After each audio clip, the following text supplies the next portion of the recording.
اعوذ باللہ من الشیطان الرجیم، بسم اللہ الرحمن الرحیم۔ سمارٹ نیوز کے ساتھ ملک آفتاب آپ کی خدمت میں حاضر ہے۔ آج بات کریں گے نئے آرمی چیف کے بارے میں۔ Last army chief general Bajwa صاحب چونکہ ریٹائر ہو گئے ہیں اور نئے army chief general Syed Asim Munir صاحب نے حلف لے لیا ہے۔ جنرل سید عاصم منیر صاحب کا تعارف میں نے ضروری سمجھا کہ ہونا چاہیے۔ جنرل سید عاصم منیر جو ہے ان کا تعلق ہے راولپنڈی سے، ڈیری حسن آباد کے رہنے والے ہیں۔ ان کی فیملی اس ایریے کی نمازی پرہیزگار بہت شریف فیملی ہے۔ ان کی فیملی کو حافظوں کا خاندان بھی کہتے ہیں، یعنی حفاظ جو قرآن مجید جن لوگوں نے زبانی یاد کیا تو ان کا خاندان بھی ان کی فیملی کو کہا جاتا ہے۔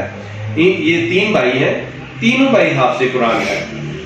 لوکل مقامی علماء اکرام جو ہیں، جو ان کے گھر کے قریب مدرسہ ہے جہاں سے انہوں نے تعلیم حاصل کی، ان کے نزدیک انہوں نے 7-8 سال کی عمر میں قرآن پاک حفظ کر لیا۔ اس کے بعد لوکل اپنے گاؤں میں یہ مشہور تھے کہ لوگوں کی کافی مدد کرتے تھے، ہر سوشل ورک میں آگے آگے پیش رہتے تھے۔ اس کے بعد انہوں نے آرمی جوائن کر لی، اور آرمی میں جب یہ لیفٹیننٹ کرنل تھے اس وقت ان کی ڈیوٹی مکہ مکرمہ میں سیکیورٹی کے طور پہ وہاں پہ ان کی ڈیوٹی لگی۔ تقریباً 38 ایئرس ان کی ایج تھی، اور ادھر وہاں پہ انہوں نے قرآن پاک دوبارہ ریویژن اس کی، اور اکثر لوگوں کو یہی تھا کہ انہوں نے وہاں پہ جا کے قرآن پاک حفظ کیا ہے، لیکن ایسا نہیں ہے۔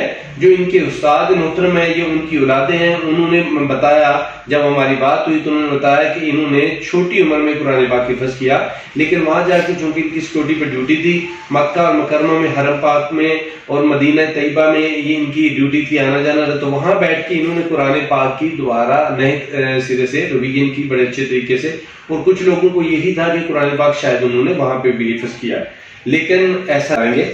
تو جنرل سید عاصم منیر صاحب سنی حنفی عقیدہ سے ان کا تعلق ہے، سنی حنفی مسلک سے ان کا تعلق ہے۔ آپ سے درخواست ہے کہ ہمارے چینل کو سبسکرائب کیجئے گا اور بیل آئیکن کے بٹن کو ضرور دبائیے گا تاکہ مزید مستقبل میں آپ کو معلومات ملتی رہیں۔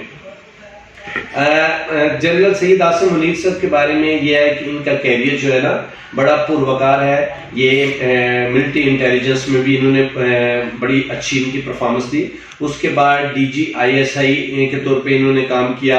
یہاں پہ آ کے تھوڑا سا یہ ہوا کہ جب یہ DGISI تھے انہوں نے عمران خان کے سامنے اپنے کچھ تحفظات کا اظہار کیا کہ پنجاب حکومت یا پنجاب میں جو آپ کی گورنمنٹ ہے اس میں کچھ خامیاں ہیں، تو اس بیس پہ ان کے عمران خان صاحب سے اختلاف ہوئے، اور عمران خان نے جنرل باجوہ سے شکایت کی، اور جنرل باجوہ صاحب نے ان کو DGISI کے عہدے سے ہٹا کر دوسرے جنرل کو DGISI لگا دیا، یعنی جنرل فیض حمید کو، تو یعنی DGISI کے طور پہ بھی انہوں نے کام کیا۔ اب آ کے یہ چونکہ موسٹ سینئر تھے تو ان کو مسلم لیگ نون کی حکومت آئی تو انہوں نے اس دفعہ یہ کیا کہ جو موسٹ سینئر ہوگا اسی کو آرمی چیف بنایا جائے گا، کیونکہ نون لیگ کے ترجمان کے مطابق انہوں نے اس سے پہلے جتنے بھی تجربے کیے کہ کبھی کوئی لگا دیا کبھی کوئی لگا دیا، اور کہا جاتا تھا یہ ہمارا اپنا ذاتی بندہ ہے، لیکن احسن اقبال جو مسلم لیگ نون کے بڑے سینئر رہنما ہیں انہوں نے کہا کہ یہ ملٹری فوج کا جو بھی بندہ ہوتا ہے یہ ہمارا نہیں ہوتا، یہ فوج کا ہی بندہ ہوتا ہے، تو اس لیے اس دفعہ جو بھی موسٹ سینئر ہوگا کسی کا حق نہیں مارا جائے گا، موسٹ سینئر بندے کو آرمی چیف لگا دیا جائے گا۔ تو موسٹ سینئر چونکہ سید حافظ عاصم منیر صاحب تھے تو ان کو آرمی چیف کا عہدہ ملا ہے۔ اللہ تعالیٰ ان کو اس عہدے پہ رہ کے اچھی پرفارمنس، اچھا کام کرنے کی توفیق عطا فرمائے، اور میری دعا ہے کہ یہ پاکستان کے لیے دن دگنی رات چگنی ترقی کا باعث بنے۔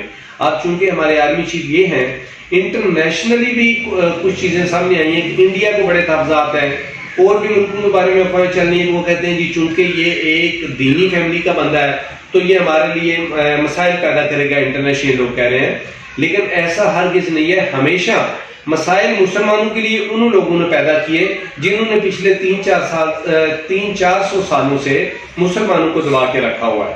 تو یہ انڈیا کی طرف سے جو رونا دھونا ہے یہ چلتا رہتا ہے، حالانکہ سب کو پتا ہے کہ انڈیا اس وقت پاکستان کو سب سے زیادہ نقصان پہنچا رہا ہے.